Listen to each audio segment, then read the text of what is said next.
So I'm making paper.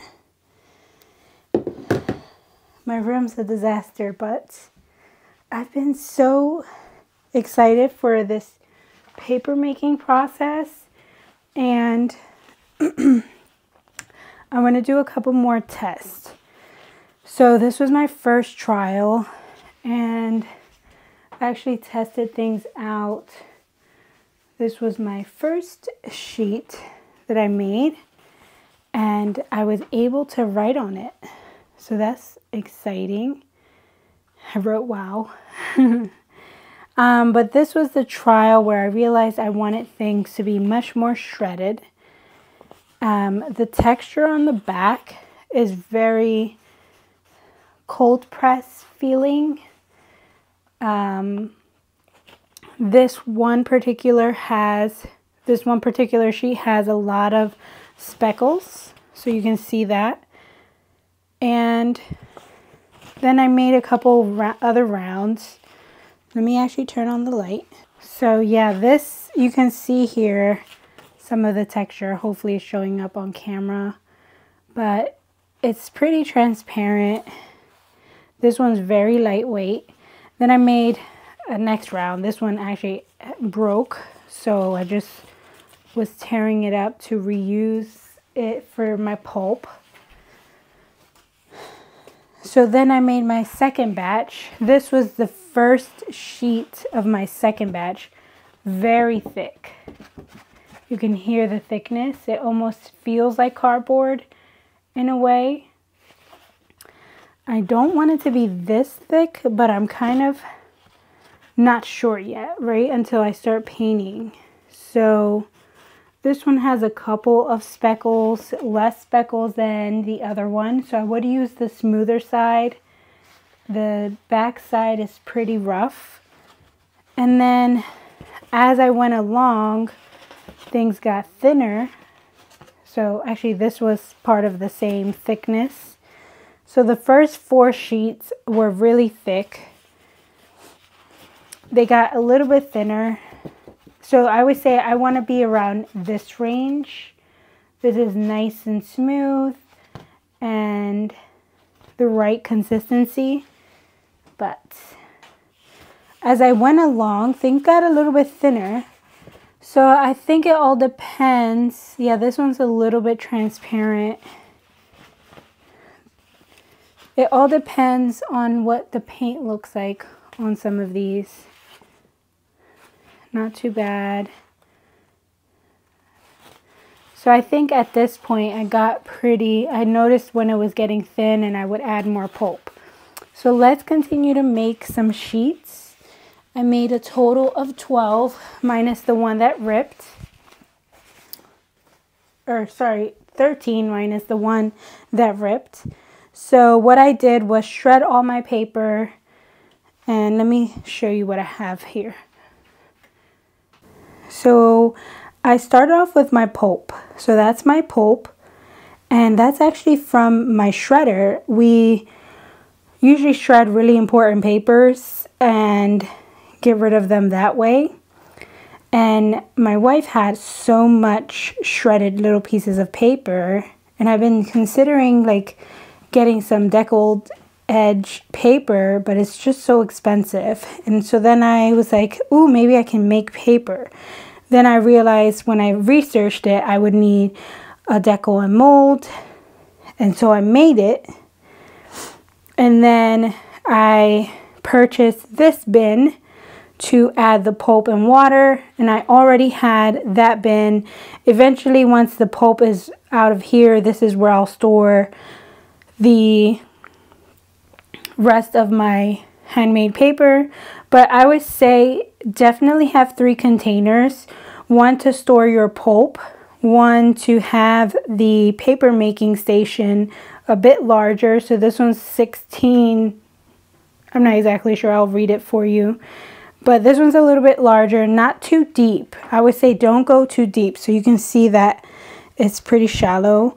And then just one to refill and have when you're blending. So I got my refined pulp by blending in a blender, and I have a Vitamix, so it got really refined and nice and smooth. The bad thing, however, is that we also shred some paper that had like plastic bits. For example, like envelopes that have the clear sort of plastic, and it was the most painful thing to sort out. But yeah, so let's jump into making some paper, and I'll show you what I typically do. Oh, and I also have this huge drop cloth. Yeah, so while I'm making, I'll talk you through some of the things that I did. You want to make sure you don't have any rings or anything important on your hands. I gather a good amount of water, and my pulp is pretty light at this point. I could add some more.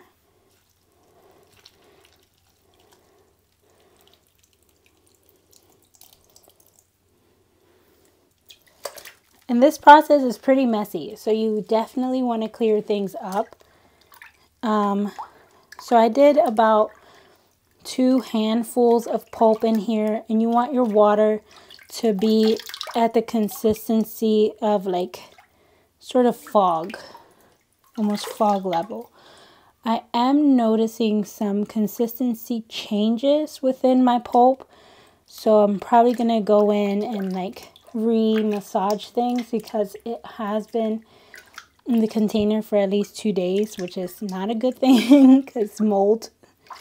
So I'm just trying to fish out some of the plastic pieces just to make sure. I should have used medium warm water. Alright, so I think this is good. I feel a plastic piece, but I can't seem to catch it.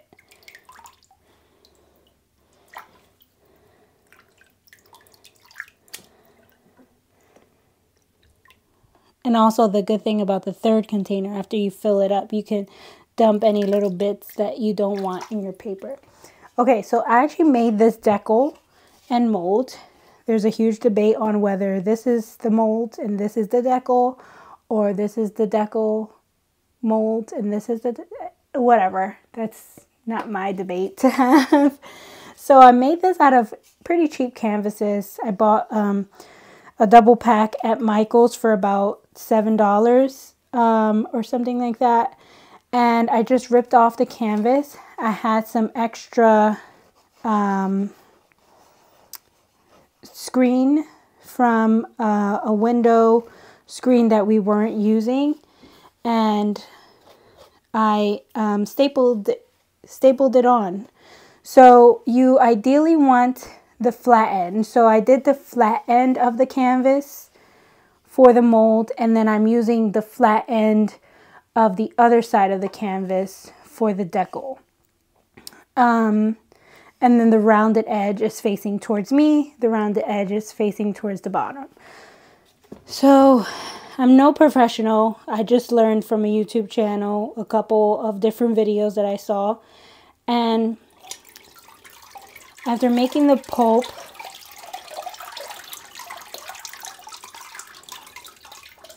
oh, this one's going to be really speckly. After dipping, you want to sift it and let the water drip. Lift your mold. I actually forgot my towel, which I have to grab from my cart. Some people use a sponge. I was using a towel. And then you take this and you flatten it out on to the canvas. So I also had my bucket here. So these are my painting towels. I won't use those. So I had this as the consistent paper towel, and you want to absorb and flatten out your paper. Wring out your towel and do that until it's less saturated with water.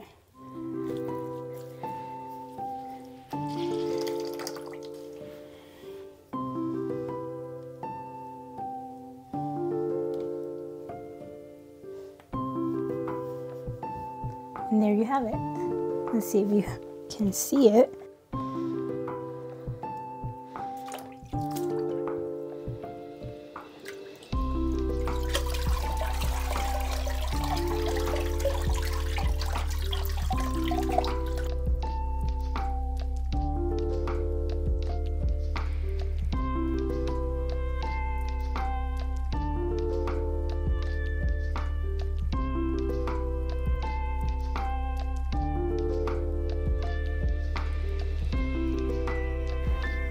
What could you be doing, little dude?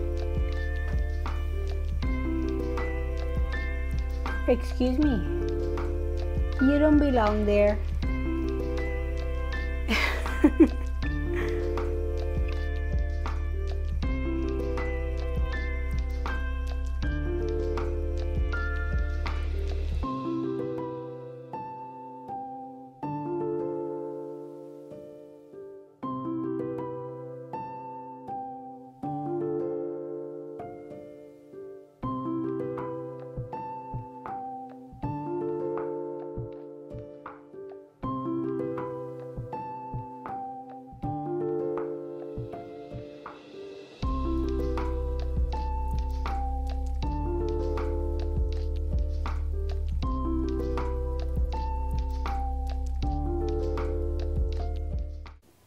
My manager's taking a break right now, so I have a little bit of a freedom time because he was really micromanaging, right?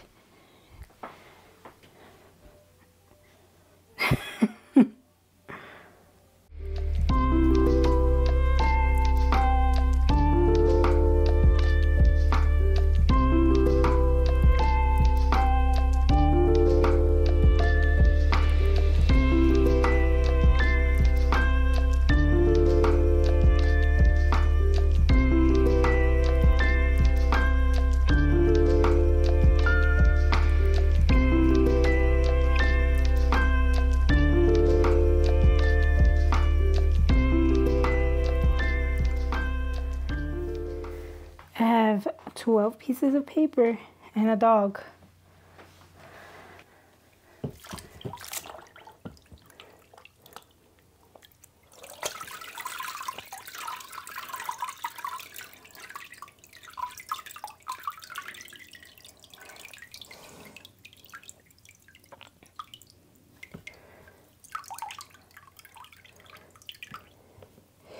Okay, here's an example of one side being too light. This one's very light, and you can see in the lights. So I'm gonna have to re-sift it.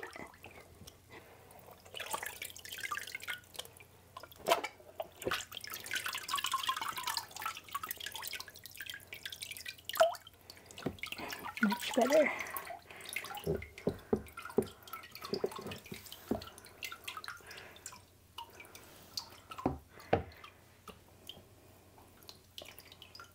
This one's gonna be a thick paper.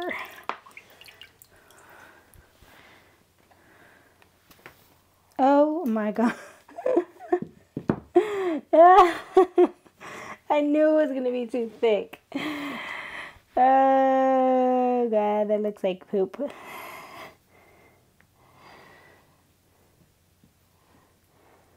Well, I never had this happen before. So the hard part about it when it's pulp is that it's just so hard to like get off of. I had one paper that I was trying to like pick up because it messed up, but I've never had it fall off the screen. It's too much pulp.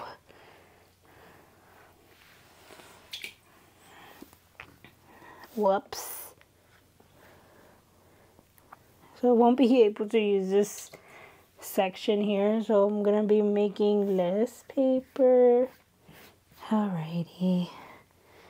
That's so much water.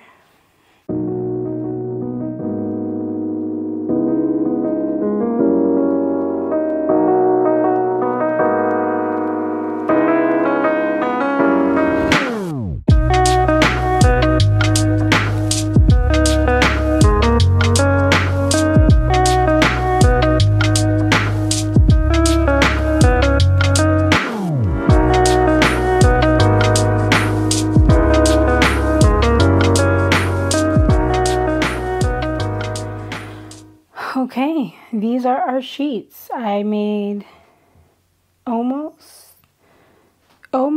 the whole roll, but I decided to leave the front part of my desk free, minus the one that ruined itself. So what do I have? 8, 9, 10, 12, 14, 15 sheets. Almost 20. Alright, so that is step 1 of making paper. So I'm going to let this dry. It's probably going to take at least 24 hours. And I'll come back and show you the satisfying part of peeling every sheet off. Alright, see you in a little bit. Okay, so as the paper dries, there's a lot of soakingness that's happening. So I'm not sure how long it's going to take. But the hope is of me turning on the fan and letting it dry, and hopefully things evaporate. It should take 24 hours, but duly noted, keep the canvas folded in half so that at least it can absorb, and just make little batches at the same time. If I had more space, I would just keep going and going. I still have enough pulp for another set of batch of sheets. I made a total of 15 sheets, which I'm totally fine with, minus the one that's splattered on the floor. I'm excited because this batch looks very consistent, with the exception of that one thin sheet.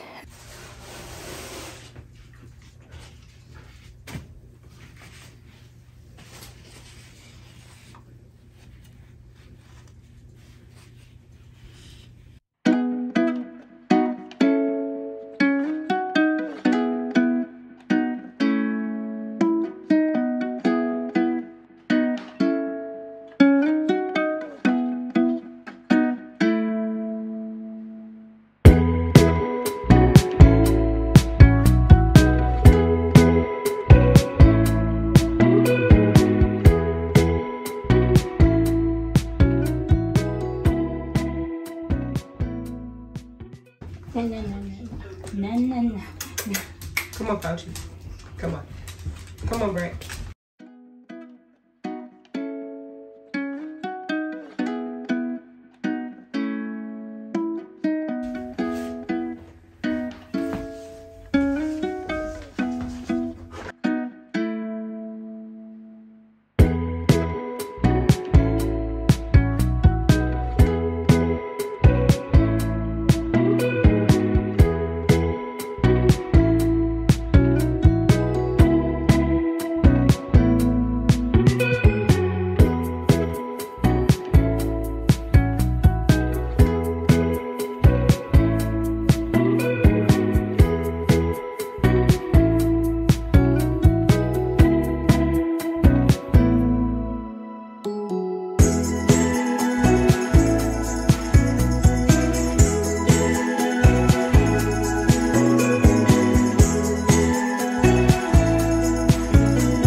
Wow, I never thought I'd be making my own paper and actually using it to paint on. This process was by far the most fun and creative process from start to finish. I loved just everything about making paper. I remember as a kid making paper at the Franklin Institute in Philadelphia and just bringing back those memories of making paper. So I hope you enjoyed this video. I hope you enjoy the painting.